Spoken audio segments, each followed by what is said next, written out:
कौन बनेगा नेता। नगर निगम के चुनाव पास आने वाले थे। पूरे कानपुर शहर में टिकट को लेकर मारामारी शुरू थी, लेकिन सबसे ज्यादा चर्चा में वार्ड नंबर 40 की सीट थी। वो इसलिए क्योंकि इस बार वहां की सीट महिला के लिए आरक्षित थी। अब सवाल ये था कि चुनाव लड़ेगा कौन। इससे पहले ठाकुर साहब वहां से पार्षद थे और इस बार उन्होंने अपनी पत्नी सीमा ठाकुर को टिकट दिलवाई और ठाकुर साहब की शान के कारण सीमा जी ने 20,000 वोटों से चुनाव जीत लिया। अरे बधाई हो सीमा भाभी, अब तो आप वार्ड की पार्षद बन गई हैं। अब तो हमारे काम आप ही करवाएंगी। अरे ये तो सिर्फ नाम की पार्षद बनी है, वो तो महिला सीट आ गई, वरना पार्षद तो मुझे ही बनना था। अब भले ही चेहरा इसका होगा, लेकिन पावर तो मेरी ही होगी। अरे वाह भाई साहब, क्या दिमाग लगाया है आपने भी। आइए आप लोग, खाना लगा दिया है सबके लिए। सीमा जी पार्षद बन चुकी थीं, फिर भी उनकी एक ना चलती। सारे काम ठाकुर साहब खुद ही संभाल लेते और जहां जरूरत पड़ती वहां सीमा जी का अंगूठा लगवा लेते। सीमा जी ज्यादा पढ़ी लिखी भी नहीं थी। एक दिन ठाकुर साहब और सीमा एक प्रोग्राम में जाते हैं। अरे ठाकुर साहब, आप आ गए। ओहो, पार्षद मैडम भी आ गई हैं। स्वागत है आप दोनों का। लगता है हमारे पार्षद फंड का सही इस्तेमाल हो रहा है। चलिए अब उद्घाटन करते हैं। ये लीजिए ठाकुर साहब कैची, आप ही सबसे पहले प्रवेश कीजिए। सब लोग आगे निकल जाते हैं और सीमा जी पार्षद होने के बावजूद भी पीछे खड़ी रह जाती हैं। वो देखती हैं कि वेलकम बोर्ड पर उनका नाम है, लेकिन महिला होने के कारण कोई उनका सम्मान नहीं कर रहा। अगले दिन एक आदमी उनके घर आता है। अरे ठाकुर साहब नमस्कार।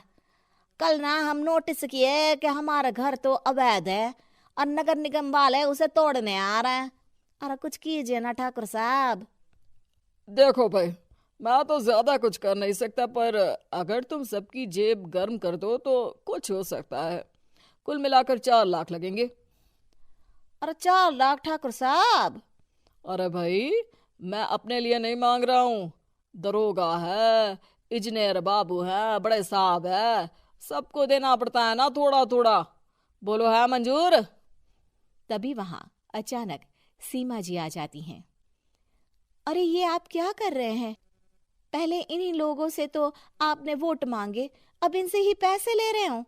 अरे चुप रहो तुम, तुम्हारा काम है सिर्फ अंगूठा लगाना, तुम वही किया करो। मुझे दूसरे काम तुम मत सिखाओ, समझी? और तुम ना जाओ, अब पैसे लेकर आओ, वरना जेसीबी किसी भी वक्त आती होगी। सब कुछ ऐसे ही चलते रहता है। एक दिन सीमा जी और ठाकुर साहब को एक लोकल मीटिंग में बुलाया जाता है। वहां पर कई और अधिकारी लोग भी मौजूद रहते हैं। अब मैं चाहूंगा कि ठाकुर साहब हमारे बीच 2 शब्द कहें। मेरे प्यारे भाइयों और बहनों, आज मेरा सौभाग्य है कि मैं आप सबकी सेवा दिन रात कर पा रहा हूं। आपने मेरी पत्नी को भारी मतों से जिताया है, इसलिए मैं आप सभी का शुक्रगुजार हूं। मैं आप सबसे वादा करता हूं कि हमेशा की तरह हमारे वार्ड में किसी को कोई तकलीफ नहीं आने दूंगा।